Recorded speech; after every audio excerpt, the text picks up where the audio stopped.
Ready? Start. This appeal arises from a judgment and order of a division bench of the High Court of Judicature at Allahabad dated 5th September 2017. Stop.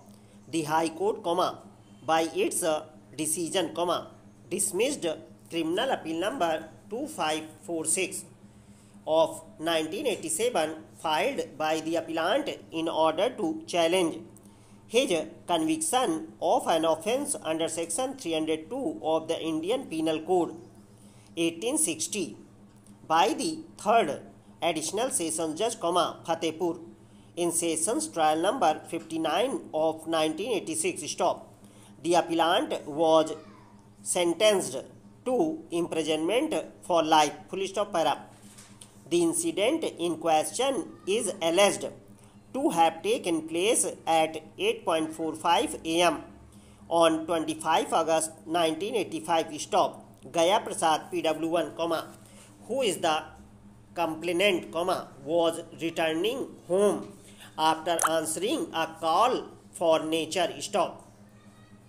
When he reached the disputed plot while passing through the Chuck Road, he noticed that Durga Prasad, the brother of the appellant, was getting a mound dug with the help of two laborers, one of whom was Ramnath PW2.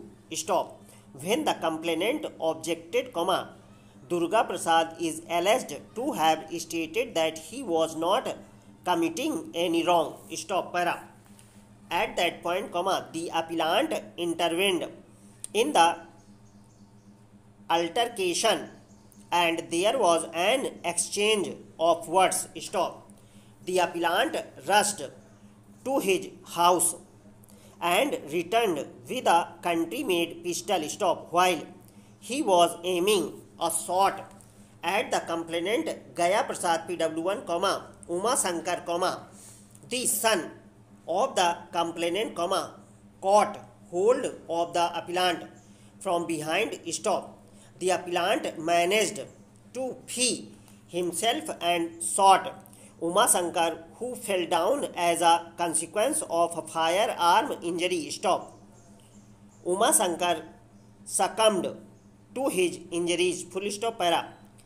The eyewitness account of the occurrence was based on the depositions of the complainant Gaya Prasad PW1 and Ramnath PW2. Stop.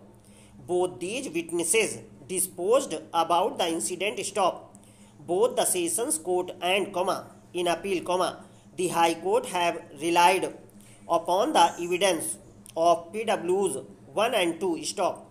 Taking cognizance of the fact that PW1 is a father of the deceased, the High Court, on a careful evaluation of his testimony, found no reason to discredit his account. Stop. Para.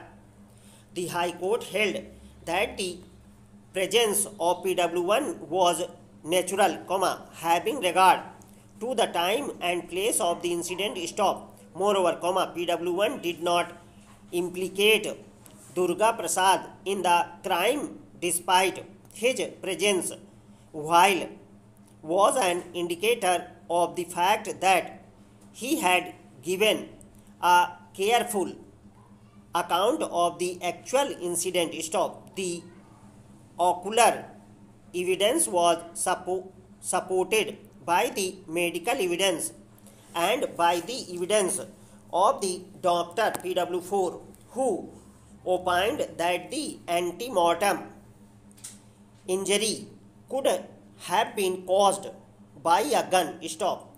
On this state of evidence, the nature of the incident has been duly established. Stop. The presence of the appellant and the role of the appellant in the incident has emerged from the evidence on record.